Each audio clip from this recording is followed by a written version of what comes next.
I saw you at Guy's party after the Oscars, and we spoke for a little while, and I was congratulating you because I am so proud of you for coming out, and I am happy for you.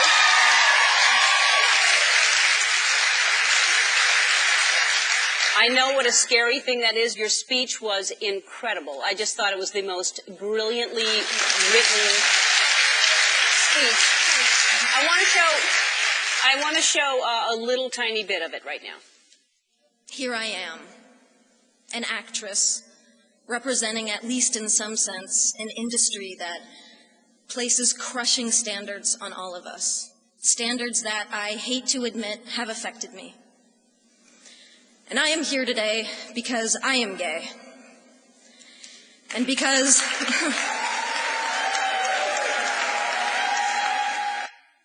I know how scary that is. You still get emotional? Yeah. I can see that you're emotional just watching that. I was like that for a couple of years after I came out. It's a scary thing to verbalize, to say it out loud. How nervous were you? I'm the most nervous I've ever been in my life, for sure. I think my biggest fear of doing it was even just having a panic attack, quite frankly. But, you know, I was just so ready to do it and, quite frankly, so excited to do it. So it was a combination of just such thrill to finally be at that place in my life where I was able to do that, and grateful to have that moment, and grateful to you because you did it in a time when it was much harder and much scarier. So it's well,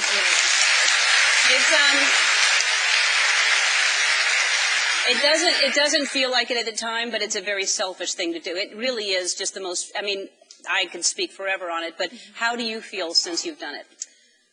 You know, I knew I would be a happier person. I knew that I was going to feel better, and I did not anticipate just how happy I would feel, and just every aspect of my life, just an ease and a comfort, and it's really been quite extraordinary to feel just the shift. It was pretty much overnight, too. Yeah, it is, because you're releasing shame. Yes. I mean, and anyone, it doesn't matter what it is, what you're carrying around that's your secret. Everyone has something that you're carrying around that you're ashamed of, and to carry shame around is first of all, it causes disease. You just can't.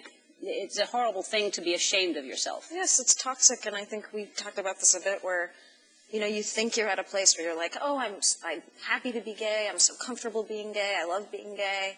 And honestly, it wasn't until making that choice and doing that where I realized, like, no, I was carrying a tremendous amount of shame and guilt for not being out, and felt isolated from the LGBT community, and now I don't. So. Yeah, it's you know, I think you seem more relaxed, and I think there's something about just not having to worry about somebody catching you in a lie. I know what that's like when you're on a show and you just feel like you're waiting for someone to go, you're gay. You know? I know you are. Yeah.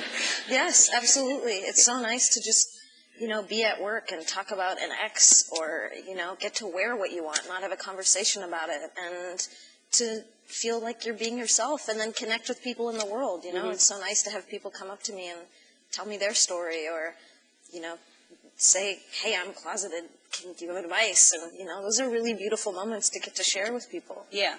And to know that you're another face that someone has hope for, because there are a lot of teenagers out there, you talk about in your speech, that are getting bullied every single day or taking their own lives because they're, you know, they can't handle it. And so it's a really